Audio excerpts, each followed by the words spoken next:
अस्सलाम वालेकुम नाज़रीन, मेरा नाम है वकास अहमद। नाज़रीन, लाहौर पुलिस के एक डीएसपी हैं अज़हर नवीद खान, उन पर और उनके बेटे पर करोड़ों रुपए मालियत की बदअनवानी के इल्ज़ामात हैं। मुख्तलिफ मुकदमात भी दर्ज हैं मुख्तलिफ पुलिस स्टेशन में। मुकदमात चेक डिसऑनर के हैं, अमानत ख़यानत के हैं। ये मुकदमात के अदालत का जब सिलसिला शुरू हुआ था तो सबसे पहला जो शख्स था जिसने ये मुकदमा दर्ज करवाया था, उनका नाम हसाम खान है, वो हमारे साथ मौजूद है। और अज़हर नवीद और उनकी फैमिली का ये दावा है कि हसाम जो है वो उनका रिलेटिव है और ये सारा बिजनेस डिस्प्यूट था।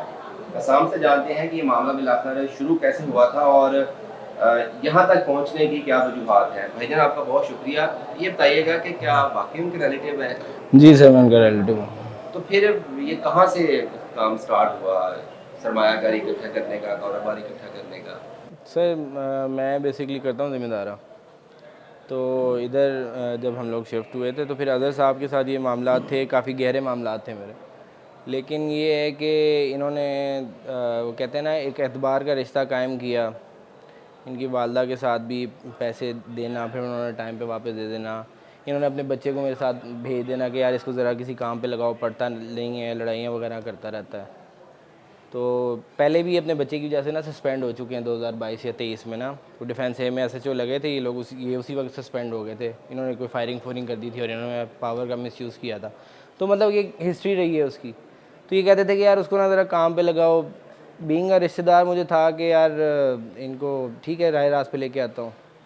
करते करते फिर अजहर साहब ने कहा जी मैंने ये इम्पोर्ट का काम शुरू किया है गाड़ियों का, तो तुमने लेनी है तो बताओ। वो एक गाड़ी पहले मेरे पास आई, पता चला जी वो ये फ़हाद साहब हैं, उनके पास भी वही सेम गाड़ी कोट हुई थी। मतलब वो बाद में चीज़ें खुलती गई। इंपोर्ट इन्होंने कोई भी गाड़ी नहीं कराई थी, वो बस सिर्फ ये ड्रामा किया गया था कि हमने गाड़ी इंपोर्ट कराई है। वो सारी गाड़ियाँ दरअसल थी रेंट की। तो फिर जब वो एक गाड़ी इंपोर्ट करवाई है, उसके पैसे अभी दिए हुए हैं कि गाड़ी आनी है। दूसरी गाड़ी मंगवाई है कि जी वो आई है तो उस पर दरख्त दुरुख गिर गया है। फिर जाहिर सी बात है मेरे हमजुल्फ़ के पैसे थे कुछ उसमें से, जो दूसरी फॉर्च्यूनर मंगवाई थी। इन्होंने कहा जी उसमें दरख्त गिर गया है। मैं कहा यार दरख्त गिरी भी ला दो मुझे, ठीक है जो नुकसान नफ़ा मेरा हो गया मुझे ला दो। गाड़ी वो गाड़ी बाद में पता चला जी वो बिलालगंज में कोई बंदा है कि वो कोई स्क्रैप की गाड़ियों का काम करता है, वो उसके पास है। वो आज तक इन्होंने कोई ख़रीदी फरूदी भी नहीं थी गाड़ी। तो फिर उसको क्लियर करने के चक्करों में तीसरी अमानतन उससे गाड़ी लेके गए थे। इन्होंने कहा जी हम बेच के आपको पैसे दे देते हैं, ठीक है हम जो आउट ऑफ द फैमिली बंदा है उसको क्लियर करते हैं। पहली जो जो बिजनेस डील थी, आप कहना है कि अजहर के साथ हुई थी जी। और अजहर का ये दावा है कि उसके बेटे नायल के साथ हुई थी। पहली डील कब हुई थी और क्या कुछ अर्सा कोई डील कामयाब हुई थी जिसमें दोनों फरीक अपेरेंटली मुतमईन थे? यही दिखाया गया था कि ना कोई बिज़नेस ये चल रहा है कि कोई गाड़ियाँ वगैरह। मैंने आपको बताया ना कि जैसे पहले बताया गया था कि गाड़ी मंगवाई गई थी 331 थी, DX 331 प्राडो थी। मैंने कहा जी मैंने इंपोर्ट कराई है। अजहर साहब के पास गए, उनसे बैठा, मैंने कहा जी ये बच्चा ऐसे कह रहा है, आप क्या कहते हैं इस बारे में? उन्होंने कहा हाँ हाँ मैं ही देख रहा हूँ इसको। ये ट्रेडमिल कर रहे थे शेप्स के अंदर। तो वो मेरे पास रिकॉर्डिंग भी है आज भी। इनसे मैंने बात की थी तो इन्होंने मुझे कहा था, मैंने कहा आपने तो कहा था कि अगर इसमें कोई भी ऊँच नीच हुई इसको मैं उल्टा टांग दूंगा। मैंने कहा यार उल्टा क्या टांगना, जाहिर सी बात है। फिर फैमिली भी काफ़ी मुलाकातें वगैरह हुई कि यार इस मामला फैमिली के अंदर ही सॉल्व हो जाए। ठीक है। लेकिन फिर जब वो बिल्कुल इनकारी हो गए, फिर हम लोग CCO साहब की तरफ मूव कर गए, उनसे रिक्वेस्ट की कि अच्छा, मेरी कल मुलाकात हुई थी उनकी फैमिली से, तो उनका ये दावा है कि पहले तो बहुत अच्छा काम था, प्रॉफिट शेयरिंग भी आपके साथ अच्छी हो रही थी, दोनों हैप्पी थे।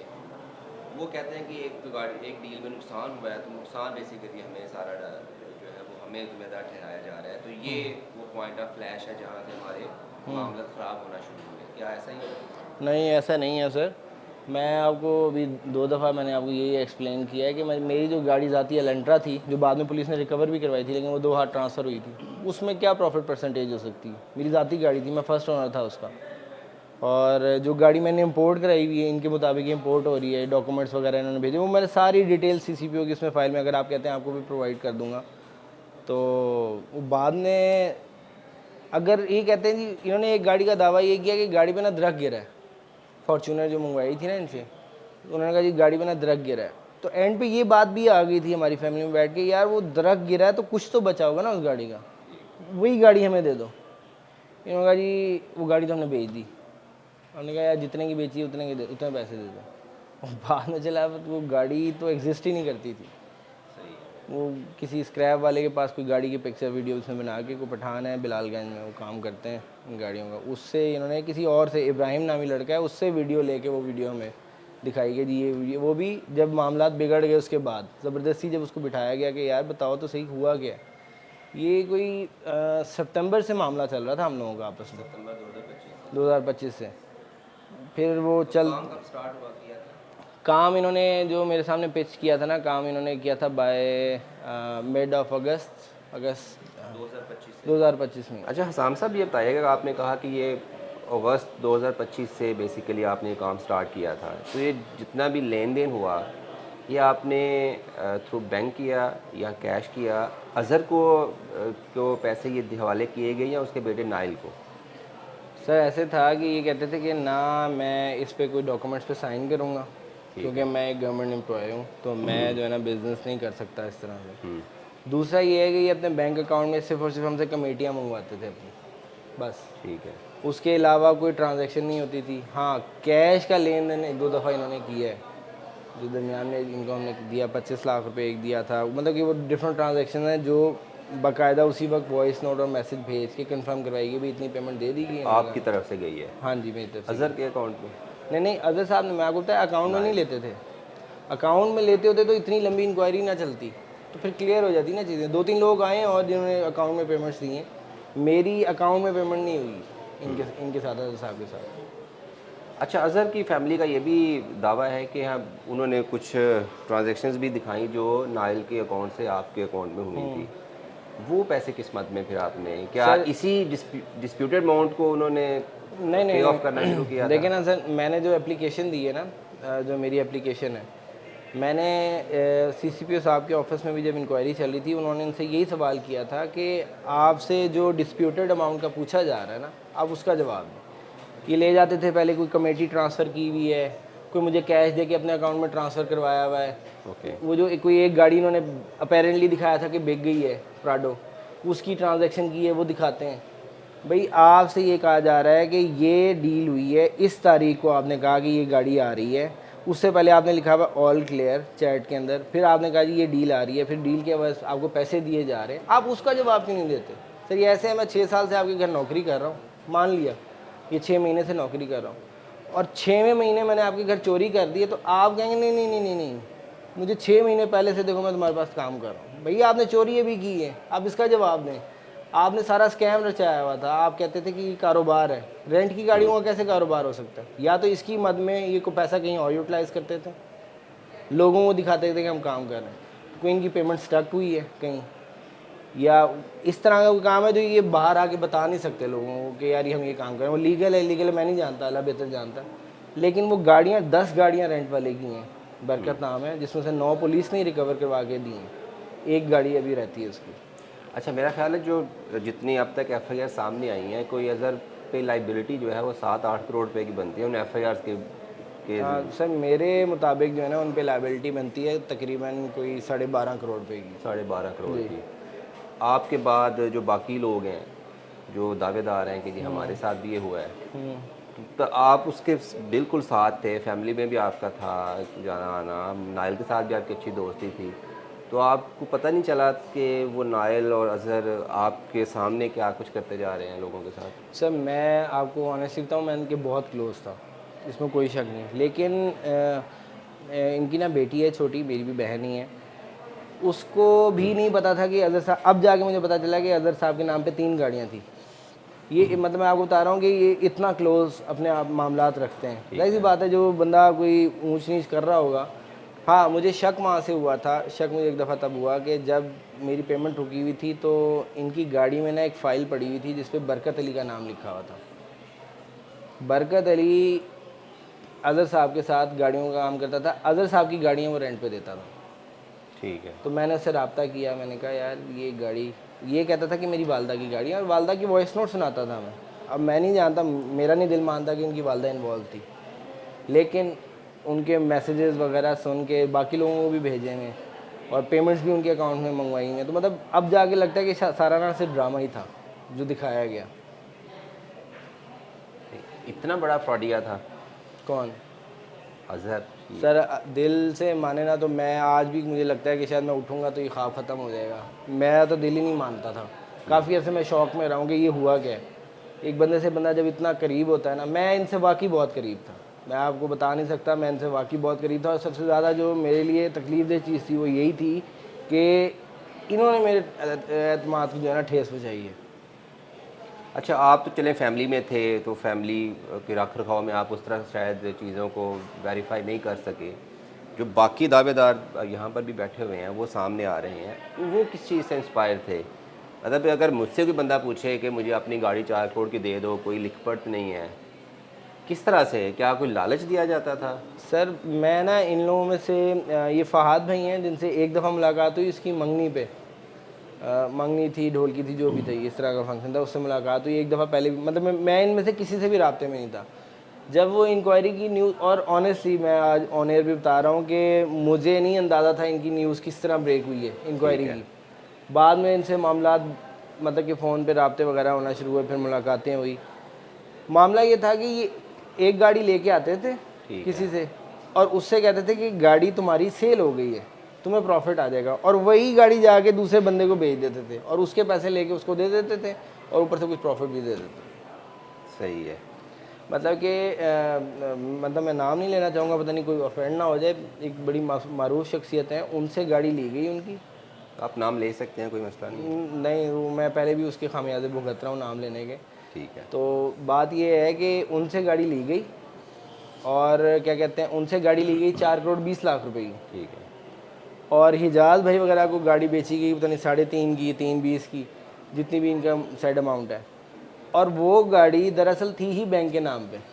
इनको कहा गया जी डॉक्यूमेंट्स आ रहे हैं, और इनसे भी गाड़ी लेके शुएब शारिक साहब है मॉल टाउन के, मेरे इतलात के मुताबिक उनकी भी एफआईआर 1 अगस्त से 15 अगस्त के दरमियान में हो जानी इनके ऊपर दोबारा, जब इन्होंने कंडीशनली विदड्रॉ करवाई थी। तो ये वाला मामला था कि एक ही गाड़ी को जो है ना, बेशक वो रेंट की है जिसकी भी है, ये मैं आपको इनका एक तरीके गार बताता हूँ कि नाइल ने गाड़ी ली, आपको पेच की, आपको वो रेट बताया जो मार्केट से बड़ा कम है, ठीक है। आपने मार्केट में पता किया, गाड़ी बड़ी अच्छी लगी, फिर बंदा कहता है डॉक्यूमेंट्स लेके आओ गाड़ी। जब डॉक्यूमेंट्स की बात आती थी ना, वहाँ पे स्टैंप आती थी अजहर साहब की, ठीक है।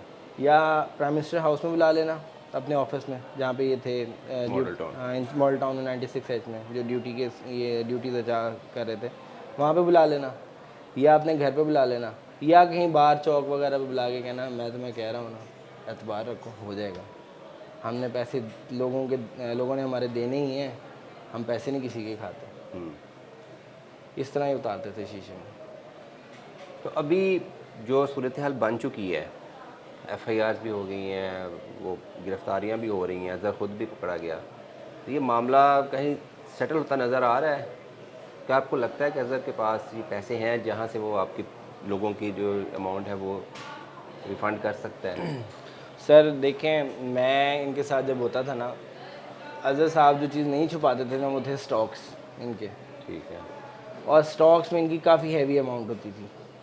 मैं इनसे पूछता भी था तो ये कहते थे कि मैं किसी काउंसिल का हिस्सा था, तो मुझे बाहर से भी कोई पे आती है, यूनाइटेड नेशन से कोई नेटो का हिस्सा था, जिसका भी थे, कोई बाहर से इनको कोई सैलरी आती है और इनकी अपनी सैलरी भी है और XYZ, तो ये ना स्टॉक्स में लगाते थे, फ्रेश कैश का ये कारोबार करते थे, तो इनके पास पेमेंट थी। मुझे ये नहीं पता, और ये गाड़ियाँ भी बुक करवाते थे, MG की 3-4 गाड़ियाँ इन्होंने मेरे सामने पहले की थी, तो मैं तो इनके साथ नहीं लगता था उस वक्त। मैं आपको बता रहा हूँ, जब MG का नया नया टाइम आया था तो उस वक्त वो उसकी प्री बुकिंग करवा ओन लेते पे बिकती होती थी वो, तो मतलब पैसे तो थे इनके पास।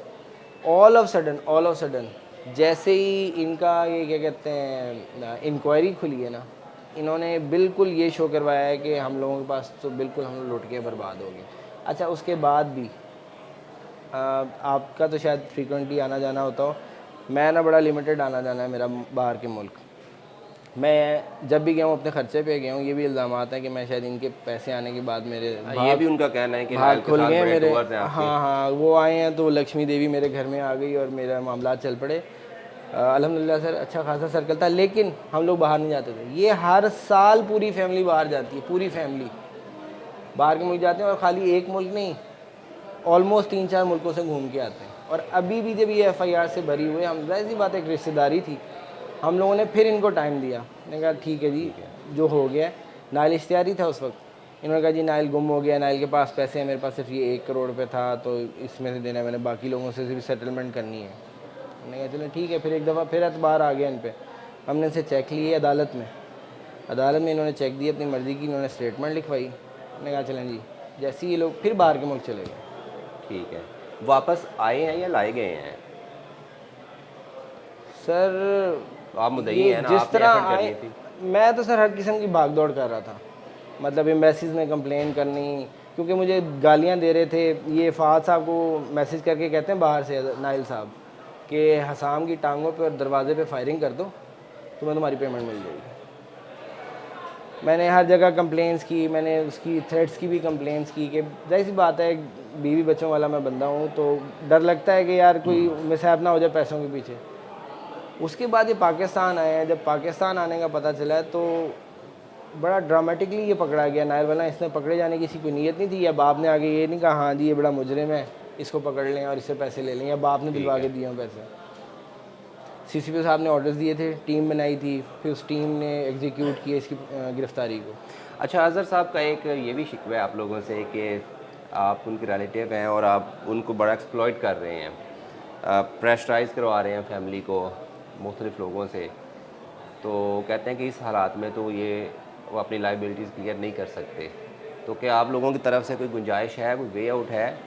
उनकी वो जिस तरह की ग्राउंड वो चाहते हैं वो वैसी मिल जाए ताकि आप लोगों की रिकवरी हो जाए, या फिर आपने जो रास्ता अपनाया है कि लीगल यही करना है? सर देखें, पता नहीं लीगल रास्ता तो सर देखें बंदा उस वक्त अपनाता है जब उसके कोई रास्ता नहीं नज़र आ रहा होता। मैं आपको ऑन एयर बता रहा हूँ कि मैंने इनके सिर्फ पाँव नहीं पकड़े, बाकी मैंने इनकी हर तरह की मेहनत कर छोड़ी थी। और मैंने इनको ये भी कहा था कि यार मेरी जो एक्सटेंडेड फैमिली है उसको क्लियर कर दो, मेरे साथ जैसे मर्ज़ी दिल करे ना कर लेना। तो उस वक्त कहते थे तुम कर ही क्या लोगे। अभी भी सर, अभी भी देखें, पुरानी बातों को याद करके लड़ते रहे ना तो कोई हल नहीं बन निकलना। हम अभी भी तैयार हैं, इनकी तरफ से कोई रिलायबल बंदा आए, वो हमें गारंटी श्योरिटी दे दे भाई ये XYZ प्लान है, ये पेमेंट्स हैं हमारे पास, हम आपको दे रहे हैं। कोई रिलायबल बंदा अपनी श्योरिटी दे दे तो हम लोग तैयार हैं। वरना इसमें तो वकीलों की फ़ीसें और मीडिया पे आना, कुछ लोग नीचे कमेंट्स में हमें भी बुरा भला कह रहे होते हैं, कुछ लोग हमें अच्छा समझ रहे होंगे, कुछ लोग बुरा समझ रहे होंगे। लोग कहते हैं कैसे बेवकूफ़ हैं, चलो मामा था तो क्या हुआ, इतने पैसे उठा के दे दिए। अच्छा, वो ये भी कहते हैं कि 2-2.5 करोड़ रुपया लोगों का उन्होंने वापस किया भी है, आप भी उनसे मुस्तफ़ीद हुए हैं, कुछ आपको मिला है? तो जब इनकी गिरफ्तारी हुई थी ना उस वक्त इन्होंने को 30 लाख रुपए दिए थे लोगों को, 30 लाख रुपये, कोई 80 लाख रुपीज़ की अमाउंट थी। वो 2-2.5 करोड़ कहते हैं कि हमने रिफ़ंड कर दिया अच्छा, लोगों कुछ का। लोग ऐसे भी हैं जिन्होंने FIR नहीं कराई, ठीक है और सर। वो कोई सुनने में आया कि वो बड़ी हैवी पार्टीज़ हैं तो उनसे थोड़ा उनको डर है, ठीक है। या उनको साथ ये उनको दिए हैं, उन्होंने तो दिए होंगे, मेरे इल्म में नहीं है वो पैसे। मेरे इल्म में यही है कि वो 88 लाख रुपये उन्होंने दिए थे। आपको वैसे जब ये आपने सिलसिला शुरू किया, जिस तरह का रिस्पांस लाहौर पुलिस ने दिया अपने DSP के ख़िलाफ़, एक्सपेक्टेशंस थी या आपकी सिफारिश बहुत तगड़ी है? सर मेजॉरिटी ऐसा होता नहीं है कि अपने मैं आपको बताता हूँ सर, देखें मेजॉरिटी ऐसा होता नहीं है, लेकिन उन दिनों ही ना शायद इनकी किस्मत ख़राब थी। उन दिनों कोई रिसेंट जिस दिन ये इंक्वायरी शुरू हुई थी उन दिनों ना कोई SP साहब भी सस्पेंड किए गए थे राव अब्दुल नवीद साहब की तरफ से। तो वो कुछ टाइम इस तरह का चला था। और मैं आपको बताऊं कि जब इंक्वायरी शुरू हुई थी तो मैं बिल्कुल इस चीज़ का रवादार नहीं था, और ना मुझे लगता था ये यूज़लेस है। सिफारिश पूरी तो सर इनकी तगड़ी हैं, आप जानते ही होंगे, लाहौर में रहते हैं आप, जितने मतलब ये प्राइम मिनिस्टर सिक्योरिटी हाउस में थे तो उधर, और इनके असलो वसूख दावतें इनकी बड़ी फ्रीक्वेंटली होती थी, वहाँ पे बड़ी बड़ी पर्सनैलिटीज़ आती थी। इनके बेटे की शादी पे इतने बड़ी बड़ी लोग आए हुए थे, तो मेरी भी कैसे, था। अच्छा आप भी थे, मैं भी गया। बदकिस्मती से इनका रिश्तेदार नहीं था, मैं नहीं था उसमें। सही है। क्या लगता है आपको? देखें, एक स्टेटस था, सारा कुछ चला गया, गिरफ्तारी अपनी भी हो गई, बेटे भी, फैमिली भी डिस्टर्ब, घर से भी खाली करवा लिया गया। अगर इनके पास पैसे हैं तो क्यों नहीं दे रहे लोगों को? क्या लगता है? आप तो फैमिली का हिस्सा थे, जानते हैं। सर वो कहते हैं कि देखें जो घर है ना इनका, घर तो इनके बेटे की वजह से क्या, छोटे वाले बेटे की वजह से पुलिस ने फिर भी इनको एक जो है ना थोड़ी सी रिलैक्सेशन दी थी, स्पेस दी थी, हर मौके पे दी है। जो इंक्वायरी थी 7 दिन की, वो 14-15 दिन में जाके कंप्लीट हुई है। वो इंक्वायरी इनके मतलब कि क्या कहते हैं ख़िलाफ़ आई। उसके बाद आप देख लेंगे 2 महीने 3 महीने का टाइम होता है जो रेगुलर डिपार्टमेंटल इंक्वायरी। आज 7 महीने हो गए, उसका रिज़ल्ट मेरे तक तो नहीं पहुंचा, सुनने में आया है शायद डिसमिसल होगी इनकी, लेकिन ये अभी तक डिसमिस नहीं हुए। हाँ, जब मैं एफ़आईआर करवाने गया था तो इस एफ़आईआर के लिए भी मैं 3-4 दफ़ा खुली कचहरी में 3-3 4-4 घंटे बैठा रहा हूँ अपनी बारी का इंतज़ार करते। सिफारिश होती तो मैं तो डायरेक्ट कमरे में जाता और एफ़आईआर हो जाती। आप पूछें डीआईजी फैसल कामरान साहब की, बड़ी मेहरबानी है कि उन दिनों वो कोई कोर्स भी चल रहा था उनका, तो वो बिज़ी होते थे। तो जब मेरी एप्लीकेशन गई है, जब डीआईजी साहब ने मुझे सुना, तो उससे पहले 4-5 एप्लीकेशन इन लोगों की भी आई हुई थी वहाँ पे। यहाँ पे पहले से? जी जी, पहले से आई हुई थी। तो वहाँ पे उन्होंने कहा इसके खिलाफ़ तो पहले ही एफ़आईआर आई हैं। उन्होंने कहा हम आपको बताते हैं। अगले दिन ही पता चला जी इन्होंने वो, उनका कोई प्रोसीजर होता है, डीआईजी के रूम से एसपी के पास जाती है, फिर बिल्कुल एसएचओ ऐसा के ही है, पास, इस तरह का। डिपार्टमेंटल जब वो नीचे से इंक्वायरी दोबारा हुई, एएसपी साहब ने लाया था, एएसपी साहिबा थी, उन्होंने सुना, एसएचओ साहब ने सुना, फिर जब वो दोबारा ऊपर गई फाइल दोबारा गुम हो गई। 15-16 दिन हो गए, कोई जवाब ही नहीं आया। तो पता चला जी इन्होंने उल्टा मेरे खिलाफ एप्लीकेशन दे दी कि मैं हैरेस कर रहा हूँ, ब्लैकमेल कर रहा हूँ इन लोगों को, एसपी साहब को। ठीक हो गया। कुछ और आप कहना चाहते हैं? सर मैं तो ये कहना चाहता हूँ कि अगर तो इस चीज़ का कोई हल निकलता है ना, तो उसके लिए मेरे मुताबिक सारे मुद्दई जो है ना, सारे मुद्दई वो रेडी हैं। बाकी ये है कि किसी की किरदार कशी करना, हमें भी दुख है इस चीज़ का। मैं आपको बता रहा हूँ, बीइंग अ रिलेटिव, हम प्राउड फील करते थे कि हमारी फैमिली के कोई इतने बड़े ऑफिसर हैं। मैं बड़ा प्राउडली लोगों को बताता था कि आपको पता है मेरे जो रिश्तेदार हैं ऐसे हैं। आज दुख होता है इस चीज़ का, लेकिन ये है कि जब मजबूरी हो जाए ना, तो फिर कोई रास्ता, फिर कानून का ही रास्ता नज़र आता है। और अल्लाह का शुक्र है कानून का रास्ता निकला है कुछ हद तक, नहीं तो उस पर उम्मीद नहीं थी। चलें सर, बहुत शुक्रिया हसाम साहब आपका, आपने गुफ्तगू सुनी। हसाम का भी यही कहना है कि वो तो चाहते हैं कि ये मामला जो है ये खुसरूबी से तय हो सके, जो भी लाइबिलिटीज़ है दोनों तरफ से क्लियर हो जाए। और लेकिन उनकी एक कंडीशन उन्होंने रखी है, और वो कंडीशन ये है कि कोई ज़िम्मेदार शख्स जो है वो अज़हर साहब की तरफ से अगर इनको कोई ज़मानत देता है, तो ना सिर्फ हसाम बल्कि बाकी जो लोग हैं वो भी जो है अपना जो स्टांस है उनका कानूनी तौर पर वह उसमें कोई कंप्रोमाइज़ कर सकते हैं। अब जो है ये मामला अज़हर साहब पे डिपेंड करता है कि वो अब इस मामले को बैठकर ख़त्म करवाना चाहते हैं, या फिर ये मामला जो है इसी तरह से कानून कचहरियों में चलता रहेगा।